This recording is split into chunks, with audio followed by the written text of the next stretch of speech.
fact, a new Gallup poll finds that a majority of all Americans now oppose Israel's war in Gaza, and approval of Israel's actions have dropped from 50 to 36% since November. There were a number of interruptions at that fundraiser, and a growing number of Democrats are now calling this a genocide, including Alexandria Ocasio-Cortez. So, Congressman, my question for you, do you agree with Congresswoman Ocasio-Cortez that what is happening is, in fact, a genocide?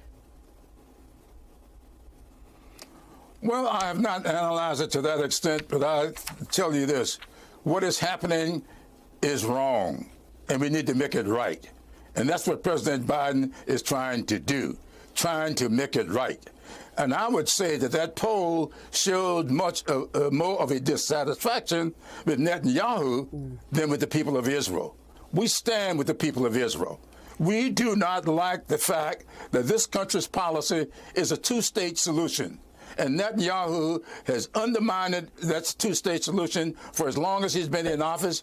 He sold his soul to the right-wingers in Israel in order to maintain power for himself, and those people are opposed to his two-state solution. Biden is for a two-state solution. Democrats are for a two-state solution. That is the only way for us to move forward. And so this drop in support has nothing to do with the people of Israel and everything to do with Netanyahu. Yeah. Congressman, do you think the U.S. is doing enough, though? It's just approved another order of shipments of munitions and weapons to Israel. A Democratic Senator, Chris Van Hollen, saying the Biden administration, quote, needs to use their leverage effectively and should receive these basic commitments before greenlighting more bombs for Gaza. Commitments to preserve civilian lives is what he's referencing. Should the U.S. be using its leverage and withholding those munition shipments? Well, the leverage has to be used, and I think the president is using his leverage. But is he using enough of it, Congressman? They just accused that, they just approved that new shipment of weapons.